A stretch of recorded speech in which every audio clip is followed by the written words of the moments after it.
everyone, and welcome back to Diego Salotto. This is the 4th episode, and today we have here with us Mark. How are you, Mark? You right? I'm very good, Diego, thank you. Busy day?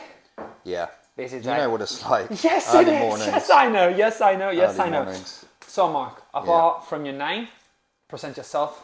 Tell us who you are. Yeah, for sure. Yeah. So, hi everyone. My name's Mark Wild, and I've been in the industry for 15 years. And I've kind of committed my whole career to learning and developing about the human body and everything. So I grew up on a farm in South Devon, in the middle of nowhere. Pretty interesting. Yeah. Easy life. Easy, yeah. It's very laid back, and I miss it. My transition to London was kind of difficult in obviously the extremes of the environment and stuff like that. It's different, very different, exactly, right? Yeah, so I like the beaches and I like calm and tranquil stuff. So yeah, I came up to London 15 years ago now. How old are you? I'm 39. 39. Well, No, 38. I'm 38. I'm 39 in 5 weeks. Well, okay, but you look younger. You look younger. Oh, thank you very much. Thank you. It's the exercise. Yes, it is. It is. People, please work out. Look at that. 39 looking like 29. Please go on. Please go on. Yeah, no, I grew up on a farm, as I was saying, and then I came up to London, and I started working in commercial gym for about 3 or 4 years. Built a client base, and then since then I've set my own business up, and here I am today. So. You used to work on a commercial gym as a PT, or you used to be like a fitness something? Yeah, no, it's just as a PT. PT. So one-to-one session. Yeah, exactly. Yeah. So that was the start of my career, and I always kind of craved to have a slightly more influential service over my clientele and stuff like that. So as you'd be aware, like, you know, the natural changes in lifestyles and things and people's wants and needs have changed as a consequence. So since sort of doing my PT course early in my career, I sort of committed myself to learning lots of different things. So lots of different educational courses and things like that to develop my knowledge and skill set and stuff like that. Tell us about the different things that you've done. So yeah, I mean, I did sort of a wide variety of exercise-based courses. So that ranged from like strength conditioning to pre and postnatal, power plate, all of those sort of things, kettlebells and various other techniques. And then I also did nutrition diploma. I've done a course in behavioural change and motivation. So the psychological approach on the with fitness, with exactly, the exercise, how to approach an exercise, how to approach the competitions and blah blah blah. These things, right? Am I right? Yeah, for sure.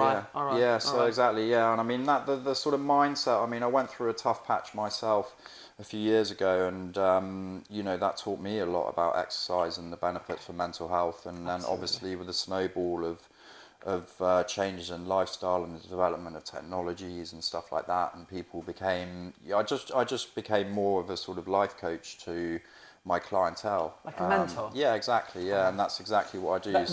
That's what I do too with my clients. That's cool. Yeah. So and then that's the thing. It's as I said earlier. I mean, it's the lifestyle changes that have changed people's wants and needs, you know, and that's the thing. I think with exercise, it's an incredible mechanism to cope with various stresses and anxiety and, they definitely and the rest of it. Yeah, it definitely helps.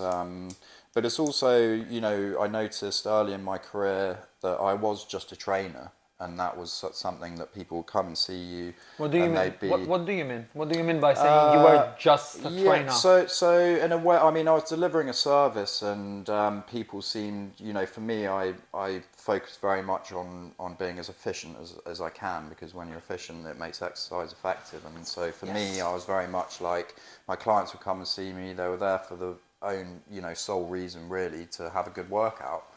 But then I sort of noticed as these changes to lifestyles came about that people were it was more advice on sort of careers and dealing with stress and stuff like that. I got it. Yeah. Mark, I know, because obviously we have been talking about that.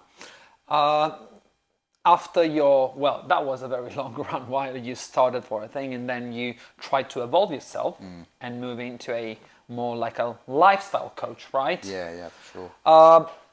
I know you are doing a specific thing. You helping people with a specific problem. Do you want to talk about Divulge, it? Do yeah, you? yeah, for sure, yeah. I mean, it was early again in my career. I came up to London, as I said, I was in a commercial-based gym. Okay. And one of my first clients was a lovely American lady called Blanche. Hi, Blanche. Hi, Blanche. I'm sure she will see this. All right. Hopefully. Yeah, we were training for probably a year or two. Okay. And then suddenly she would get very breathless on the cross trainer. Cut a long story short, she found out that she had a very rare form of non-Hodgkin lymphoma, Okay. type of cancer, and bless her, yeah. So she How old is she? How old she was? She was probably late 40s. Late 40s. Yeah. Okay. So we're talking a while ago now. Sorry. Blanche, you're still young and you're still beautiful. Yeah. We don't care. We're just talking about numbers. Numbers. We don't care about the But yeah, it numbers. was like 2000. I think it was 07 or 08. So it was a while ago now. But it was a very memorable. You know, for me, it was something that struck me. Obviously, was the shock.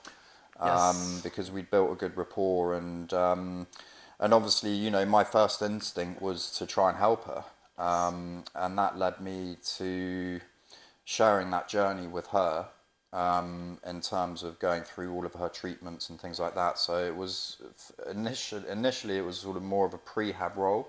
So sort of building her up to go for her treatments. Okay. When she was going through treatments, there was a patch afterwards where she was she was so fatigued and sick that she struggled to walk upstairs. So there was a patch where we didn't see each other. She then came back to me, and then we started the rehabilitation, and this whole process sort of enlightened me to the effects of the illness, and also it just it inspired me to try and help more people. And so I eventually, after a bit of time researching and things, I got in touch with a local voluntary centre. Okay. And I'd been doing voluntary work ever since. So I set up a sort of so good. class every Monday, and I was very, very fortunate. And it puts you in, a lot of people who are affected by cancer are from lower socioeconomic climates, so they don't have the expenditure to put into having a personal trainer. And these guys were so inspiring, and for me it was really rewarding, not just to see the effects of exercise, but also the social element of having exercise in their life. And so I was doing this voluntary class for a long time, and that led me into doing a course at the Royal Marsden, which was specific for rehabilitating cancer patients. Okay, so you started your course later on. Yeah, exactly. There wasn't actually a course available at the time that was specific. Okay, so there's a level 4 cancer rehabilitation course that I did at the Royal Marsden. And you did it before. Sorry, you did it while you were. So sort of at the tail end of when I was rehabilitating Blanche. Okay, makes sense. I was actually very kindly funded by the centre where I do my voluntary class. So that was really, really kind, and I was very grateful for that. And as I say, so I went to the Royal Marsden and did this course, and I learnt about more of the science behind cancer, obviously, everything like that, and because we're not talking about just a sprained ankle. No, we're not talking. Sure, sorry, I got pain on my shoulders. Yeah, no, it's not about that, right? No, very much not. And the thing that sort of caught my attention to start with was that I was the only independent person on the course, so everyone else was attached. There were exercise referral in the hospitals, or there were physios that were working in the hospitals. And the other thing that struck me was the lack of awareness about the effects and the benefits of exercise for cancer patients. This is what we were talking about with Isa last time on the previous episode. So if you haven't watched it yet, episode 3 with Isabella, and she was literally saying that the lack of awareness is like they don't know what to do, basically. Yeah, well, this is it. And I mean, I think the thing for me was the people that were very fit and healthy before, a diagnosis, they're often the most challenged because they're used to being fit and healthy, and then they have to go through treatment, and it's kind of like a point where they get their confidence is affected, and things like that. And I think that's the really amazing thing about exercise, is it also helps patients to deal with all the identity issues that come with having treatment, whether it's physical or psychological.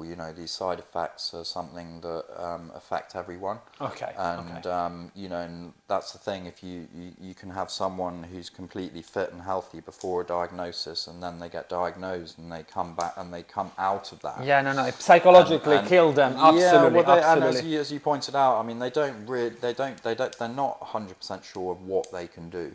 Yeah, so that's why you come your personality, and then you come and say, listen, I know what to do.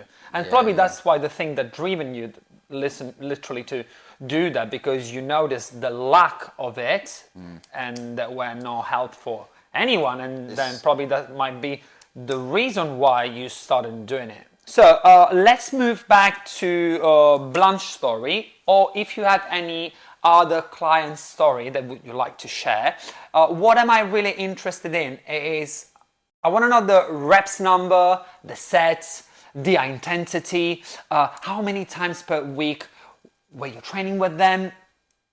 Let us know a little bit more about it. Yeah, for sure.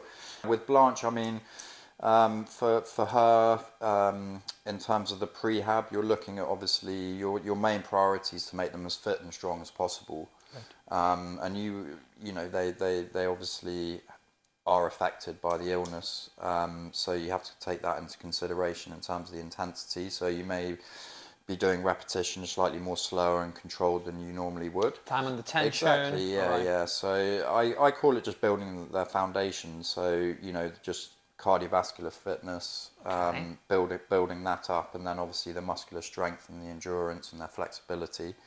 And that's the primary sort of objective in terms of preparing someone for treatment, is to make them talking about feel chemo, right? Yeah, exactly. Yeah, well, any kind of treatment, radio, whatever they need, wherever they need, wherever they need. Yeah, I mean, it's because it drains the body. Absolutely. So the more you can give them in terms of the strength and not just in their bodies but in their mind.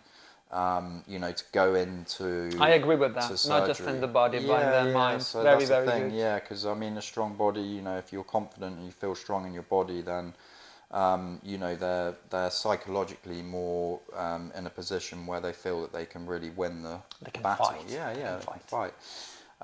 Like fighting when you are under the squat, you got to do a squat. Yeah, exactly. You're fighting to get up again. Yeah, for sure. But I mean, that's the thing. Is building their capabilities up. And making sure they're going into their treatment processes as strong and as fit as possible. I had a more recent client, Alistair, who's a similar age to me, and he hadn't really done any exercise before, and he contacted me, and we managed to put about 8 kilograms of muscle on him. And he was already on chemo. He was doing already. No, this was pre. So yeah, pre. Exactly. So it was diagnosed with cancer and all right. Yeah. So and he went into his treatments and had a few complications. He accounts that period of training and putting some muscle on. You said 8 kilos, right? Yeah, 8 kilos. And how long? It's about 8 months. 8 months. Wow. Yeah, incredible. Well, it was a newbie, right? It was a newbie. Yeah. Well, that's the thing. I mean, it was. I always say it's like he hadn't really done any resistance work before, and he had a very adaptive body, and he was kind of fortunate in a way. But he grafted, he grafted hard, and that was a thing. And his routine was just 2 sessions a week. 2 sessions a week. 2 half-an-hour sessions with me. Yeah. And that was it, and literally that was all at home. So just a pair of multiple dumbbells and some resistance bands. Yeah, incredible guy, amazing story. I mean, he was on death's door, and anyway, he's now come out of treatment. How old is he? He's a similar age to me. 13, yeah, 38. So late 30s. Yeah, and that's the thing. I mean, I've worked with a range of age groups and things like that, and the correlation with cancer is, generally speaking, the diagnosis rates are higher as you get older, but they have seeped into sort of the younger population. But again, it's the same principles for everyone. And then, yeah, and in terms of the rehabilitation, obviously you have to consider the fact of what position they're in when they come back to you, which is obviously usually they're sort of weak and fatigued. Can they train whilst they doing chemo? Yes, Can they? yeah. Absolutely. I didn't know. That's fantastic. Yeah, they can. I mean, again, it's like number one rule, listen to the body. I mean, Blanche, for instance, she only lived sort of 4 or 5 minute walk away from the gym, but there were days when she couldn't face that. Not for Alistair. Alistair, he was able to train and still able to train. I mean, he was bedridden for months. Because his months and months, because his treatment sort of correlated with COVID. Also, yeah. Wow. So he's actually, I mean, for him, he came, as I said, I mean, he put 8-9 kilograms of muscle on and went in fit and strong. And when I saw him when he came out of treatment and he was able to do things, we were training online because his immune system was non-existent. Okay. But I mean, it was basically, you just have to teach him to walk. Can I ask you one thing? Again, yeah. One thing I love from our job are the messages that I receive from my client. I think one of probably one of my favorite messages that I received. This girl was literally saying, blah, blah, blah, thank you. And then at the end, you really saved my life. I don't know about you, but I truly believe in the power of words, right? So when someone says, right, to a PT, to a normal human being, I'm not a special one, and someone say to you, you literally saved my life, I felt like I don't know about you, because obviously you treat that specific people, right? Have you got any story about any messages or any call that literally you felt like, fuck, that's heavy? Yeah, man. I mean, A specific case, if you have one. By the way, the girl that sent me that message is Lavinia. Ciao, Lavinia. Yes, Lavinia, sorry, but I have to. And she's married now and she got 3 lovely children and blah, blah, blah. By the way, I would love to know if you had any specific text that literally got into your heart. I used to train Lavinia 8 years ago and I still remember that message. She was going through depression. She had a breakup. She divorced. She used to have already one of the boys, yes, because she got 3 boys. Now they are all 18, 15 and something. So that's why I still literally, we're still texting each other and blah, blah. Sometimes we're just talking about life in general. Yeah, and she's still asking me about the exercise and blah, blah, blah. She lives in the US now. If you got any like Lavinia? Yeah, I mean, I've been kind of fortunate in a way. Like, I mean, most of my clients have been with me for over a decade. So I've shared a really long journey with a lot of them, and within that journey, I've had some lovely messages. I mean, one that stands out was a lady who wrote in her Christmas card that because of me, she was a new woman. And that's and I mean, I think especially as well, like when you're working, going back to the cancer patients, it's again, I mean, I don't like to sort of, it's just one of those things where you become a part of their life. And, for me, Blanche was someone who I saw more than anyone in my life for 8 years, 10 years. Yeah, we'd see each other 4 times a week. I say it's like the perfect relationship, with a trainer, because it's like, You're right! You see each other for a little patch. An hour, 4 times a week, bye-bye. Exactly, but you do, I mean, she was just such a lovely, and I think for me, I've been very fortunate in my career to work, and I think it's important as well that, you work with people that you like.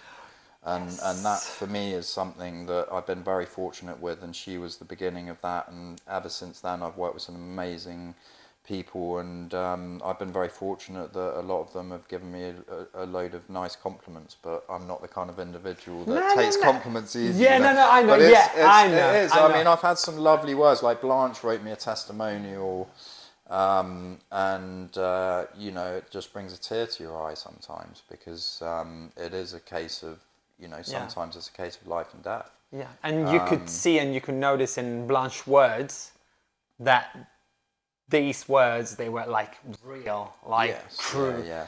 And these are the kind of things that makes me proud of what I do. Yeah. And you said also you are, or you were, very fortunate, lucky, because you met these people, right? And you have like polite, lovely people with you, right? You say you were fortunate. I don't think so, because when I started and I was very, very young, it was all about the money. For me, it was all about the money. And I was very young, so I was taking in every single person, even people that I used to like, don't really like it. But because I was very poor, I was like broke. I was like broke, so I was in need of money, and I was young, and I was traveling all around the world. So I was like, I need that damn money, so I gotta take in anyone, everyone.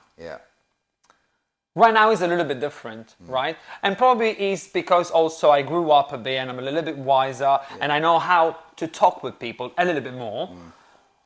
When I found out me and the person that I got in front of me, we're not made for each other, it's better to say bye.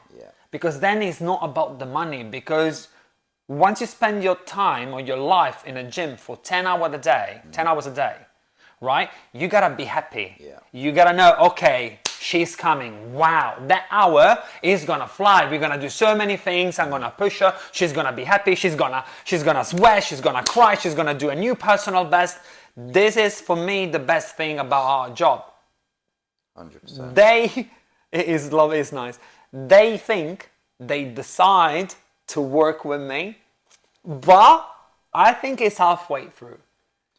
I agree. I mean, I think it's like anything, you know, I was similar to you, and I think a lot of people are similar to you in terms of, you know, when you're starting out in a career and you don't have the experience, you know, there's no substitute for experience, and that's the thing, like you live and you learn, and that's, you know, naturally, I think the thing is, as a personal trainer and the way things work is everyone has an emphasis on the fact that they've got to, you know, you've got to run a business, and at the end of the day, I've known a lot of trainers out there in my career who are busier than the really good ones because they're good salesmen. And they'll take on anyone, and that's the way that they do things, which is fair enough at certain stages, but I'm very much the same, you know, as you say. It's a two-way thing, it's a relationship, and you have to have trust, you have to respect, you have to communicate well, and you have to be committed, and that's the thing for me nowadays, or in the last few years, I've been very fortunate to have had a stable client base who has stayed with me, and that's enabled me to meet other people. There was one in particular that stood out, and it was actually a cancer patient. She was young, and for whatever reason, I didn't. It was a difficult task to get information out of her, and for me, it's like the way I work. I like to get information off people so I can paint a good picture of who they are and how they are physically and psychologically. And it was the hardest thing, one of the hardest decisions in my career. But I did say to her after a handful of sessions, I think you know, it's best to bye bye. Yeah, and it was it's so hard. I mean, the thing for me, but you know, as you say, like I'm very much pride myself on my quality of service and being able to deliver a service which incorporates lots of different things, and one aspect of that is it's all built around the rapport that I build with people and gaining their trust and having open communication and things like that. All right, good. Okay. Mark, it was lovely to have you here today. Thank you very much. Thank you. Absolutely, it was great. And again, this episode is the second part of the first part that I did with Isabella. I would like to thank you again, because what did you share today with us? It is something that is full of meaning. And the fact that you and Isabella, not we, but you and Isabella, you said that there is not enough awareness about this and what this kind of people they get through. It is something that it clicks on my mind, and probably we need to start being more educated about it. Do not forget, please, to subscribe to my channel, put a like and leave a comment. Mark, it was a big pleasure. Thank you, Diego. Thanks You're very welcome. You're very welcome. Bye bye.